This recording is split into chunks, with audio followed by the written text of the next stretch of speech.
oleh Tony Bujo. Mata pencarian orang-orang di Flores Timur dahulu kala adalah nelayan dan meramu hasil hutan. Menjadi nelayan adalah pekerjaan kaum lelaki, sedangkan meramu hasil hutan adalah tugas kaum wanita Flores Timur. Dengan mata pencarian yang masih sederhana itu, penduduk setempat seringkali ditimpa bencana kelaparan.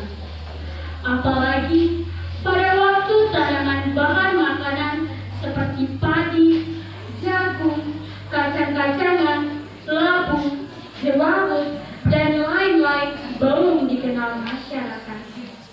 Hingga pada suatu waktu terjadi bencana kelaparan yang hebat di Flores Timur. Bencana ini menimpa seluruh penduduk, termasuk satu keluarga yang terdiri dari 8 bersaudara. Kedelapan bersaudara ini terdiri dari 7 orang laki-laki dan 1 perempuan yang menyusu.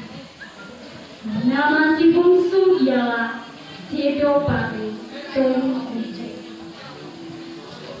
Dikisahkan pada suatu musim kelaparan yang hebat, Jedo, nama panggilan si bungsu ini, mengajak saudara-saudaranya untuk menebas hutan dan membuat kebun. Setelah kebun selesai dipagari, maka musim hujan pun tiba. Ketujuh saudara Jedo mulai bingung karena mereka tidak tahu apa yang harus mereka tanam di dalam kebun ini. Dalam kebingungan itu, pada suatu malam dengan air mata berlinang, Jedo meminta kepada kakak-kakaknya agar keesokan harinya mereka bersama-sama pergi ke kebun yang telah mereka buat. Di sana, Jedo akan memberi petunjuk mengenai hal-hal apa saja yang harus diperbuat kakak-kakaknya agar kebun itu dapat menghasilkan bahan makanan yang berlimpah bagi mereka. Keesokan harinya, ketika fajar baru menyingsing, Jedo membangunkan kakak-kakaknya untuk pergi ke kebun. Sepanjang perjalanan, kakak-kakak Jedo hanyut dalam kebingungan dan membisu 1000 bahasa. Ketika matahari baru memancarkan sinarnya di ufuk timur, Jedo tiba di kebun. Lalu Jedo meminta kepada kakak-kakaknya agar memanjangkan sebatang kayu di tengah-tengah kebun itu. Lalu Jedo meminta pula agar batu caper yang agak besar diangkat dan diletakkan berdampingan dengan kayu yang telah dipanggang.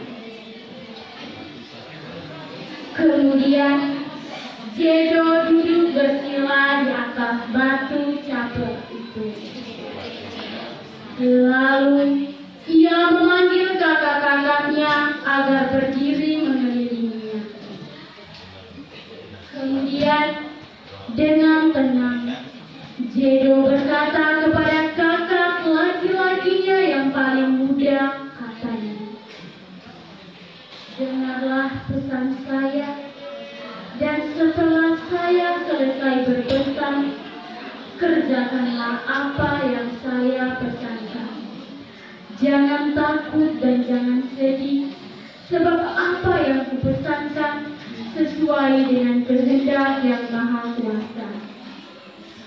Inilah pesanku, yaitu penggalah kepalaku, dan jika nyawaku sudah melayang, biarkanlah darahku membasahi batu caper yang duduk sekarang dan terus mengalir ke setiap pojok kebun ini. Setelah itu, kalian semua boleh pulang ke rumah, dan 6 hari lagi kalian boleh kembali ke kebun ini lagi." Setelah Jedo berkata, ia menunggu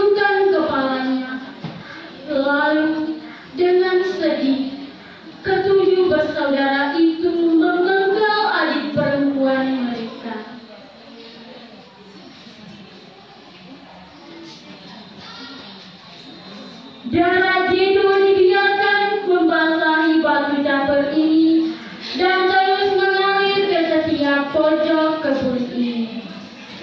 Setelah itu, ketujuh bersaudara itu pulang ke rumah mereka dengan sangat sedih. 6 hari kemudian, ketujuh bersaudara itu kembali ke kebun sesuai dengan pesan Jedo. Sesampainya di kebun, mereka heran dengan perasaan gembira dan sedih silih berganti, sebab hampir di setiap kebun itu ditumbuhi berbagai pangan subur, yaitu padi, jagung, labu, dan keladi. Beberapa bulan kemudian, musim panen pun tiba. Hasil panen mula-mula dikumpulkan di atas batu ceper sebagai suatu peringatan, dan semuanya terkumpul. Barulah mereka membawanya pulang ke rumah dan dimasukkan di dalam lumbung. Sejak saat itu, ketujuh bersaudara itu mulai hidup makmur dan bebas dari bencana kelaparan. Itulah sebabnya sampai hari ini di setiap sawah dan kebun selalu ada batu ceper dan tiang yang dipancang di dalamnya. Batu ceper dan tiang yang dipancang itu dinamakan Jedo Pare Tonu. Itulah tempat untuk meletakkan semua bibit sebelum ditanam dan tempat untuk meletakkan seluruh hasil panen sebelum dibawa pulang ke rumah. Hal ini dilakukan sebagai kenangan sekaligus penghormatan kepada Jedo Pare Tonu Bujo yang telah mengorbankan seluruh jiwa raganya demi kemakmuran saudara-saudaranya. Kini Jedo telah tiada dan tinggal kenangan. Namun cita-cita dan pengorbanannya akan tetap dikenang sepanjang masa. Berefleksi dari cerita Jedo Pare Tonu Bujo, saya mengambil 2 pesan. Pesan yang pertama, saya mengajak kepada kita semua sebagai makhluk hidup yang paling unik, hendaklah kita mencintai alam. Apabila kita mencintai alam, maka alam pun akan mencintai kita. Yang kedua, janganlah pernah